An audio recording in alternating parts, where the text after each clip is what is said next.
Zachary, Charlie, so cool to meet you, and what a fabulous film. Thanks. Thank you. Um, Zachary, you said when you first were approached about this that you were skeptical and had some misgivings. What were they?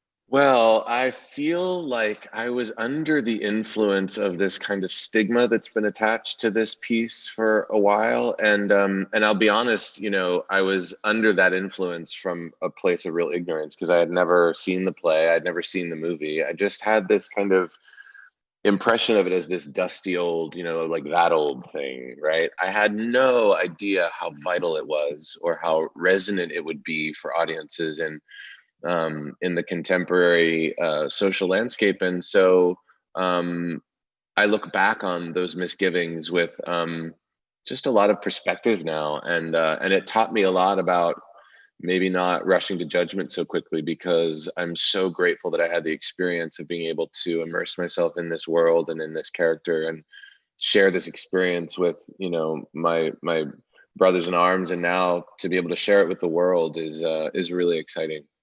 Yeah. I'd certainly be kicking myself if I was watching my friends, promote this movie and I wasn't a part of it. I was going to say, could you imagine you were either like on Broadway watching it or sitting on Netflix going, I should have done my research. Charlie did, and he's in it. Yeah, precisely. Luckily, I'm not having that experience right now. Charlie, your character of the cowboy, he's one of the younger ones. He's quite innocent, but I also think he's a bit of an observer. He's, they think he's not noticing everything that's going on, but he's taking it all in. And what was that like for you? Because yes, you were acting, but you also got to sit back and watch these 8 other guys deliver amazing performances and also listen to past stories. I really did. And it was a joy in New York, and it was different and just as special when we filmed this in LA.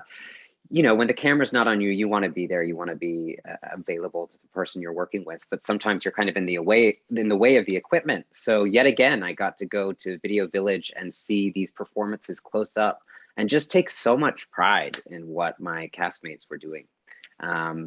What a masterclass, to do that on stage and then see how it's transposed onto film. But then to also sit back and listen to other stories from the past. What impact did that have on you? Well,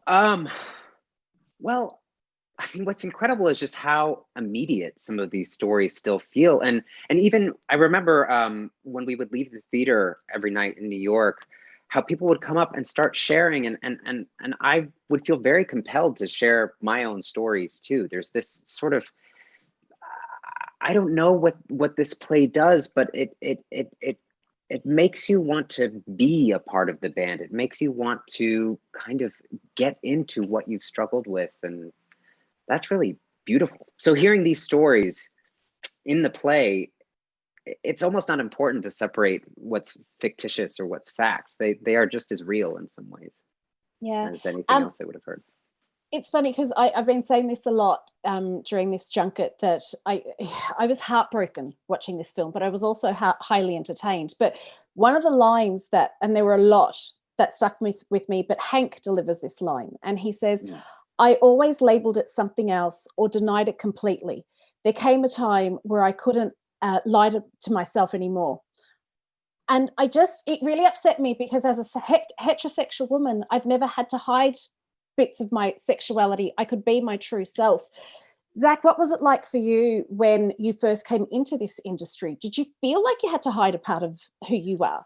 Definitely, yes. I mean, I came out of school in 1999. So, when you think about how far we've come in the last 20 years, it was a very different time. And there were many years where I wasn't afraid, but I guess maybe I was on some level. I mean, I was out in my personal life well before I came out publicly. And part of that was because, I wasn't in a place in my career where it would have really made a difference to come out publicly. And, but yeah, I think there was this feeling that, if I'm honest about who I am, maybe I won't succeed. And that's a terrible way to feel. I think it's changed a lot. I mean, I think this next generation, this younger generation of people doesn't struggle with that as much. And that's a testament to how far we've come. And, you know, it all ties into doing this project in the first place, which is look at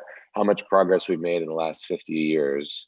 But look at how much there is still to achieve. And I think we all want this to be a call to arms. And I think we all want this to be a reminder that we can't rest on our laurels. We have to keep moving forward and making sure that all of the members of the LGBTQ plus community are both represented and accepted and integrated and celebrated as much as we can ensure that they are. Yeah, because there's a line in it that Alan has where he goes, but I don't mind. I don't care what people do in their private lives as long as they keep it private. That's not good enough anymore, is it, Charlie? No, it's not. And, you know, that frankly is sort of an old excuse about how people used to project their tolerance, if you will. Look, I think everyone is entitled to privacy, and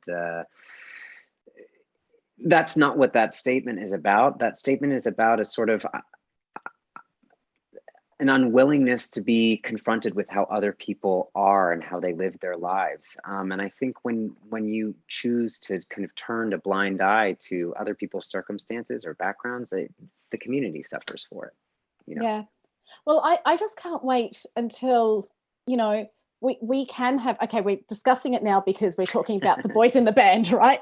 But I can't wait until it's not something that we discuss. It just is because it is. Mm-hmm. Absolutely. Sorry, go ahead. No, sorry, go on, Zachary, go on. You go ahead. I mean, you go ahead. Oh, well, I was just going to say, like, we do want it to be just because it is. But, you know, one of the cast members, I can't remember who said it, but they said this set was amazing because all of the cast was out. There was a producer and a director who were also openly gay. What was it like working on a set like that? Because representation does matter in front and behind of the set. Mm-hmm. There was just this incredible sense of camaraderie and celebration for the fact that we live in a world where we could be telling this story at this level, where, you know, we could anticipate that people would want to see it, and that we could all be authentically who we are, and that was really gratifying. And there was a real sense of celebration around it, both when we were doing the play in New York and also filming the movie, and especially now that we get to share that with people all around the world. It's a really gratifying experience. Well, it is great because I have to admit, I didn't know about the play, but I did, like, I'm in Ireland and I got to enjoy the film. But what I want to know is, Charlie, you did about 80 odd performances of this night after night, but then you went, you know what, we're not done yet. We get to make the film. And then you go, we're not done yet because then we get to do the junket. But this is it. This is the end of the boys in the band. You can still hang out together and stuff, but the project is coming to an end. How does that feel?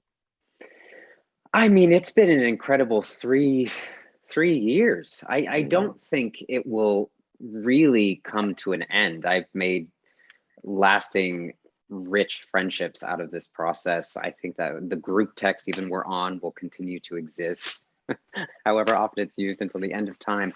This feels like I'm just personally grateful that this film exists so that I will be able to look back upon it. But it changed my life and a sense of possibility for me about what's possible in my career, both in terms of, you know, the friendships and the relationships that can come out of a career, but also a sense of meaningfulness that can come out of it too.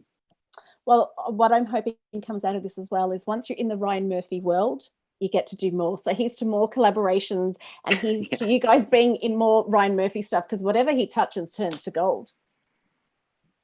Thank you. So lovely to meet you both. And thanks for taking the time out to chat. I really appreciate it. You too. Thanks so much.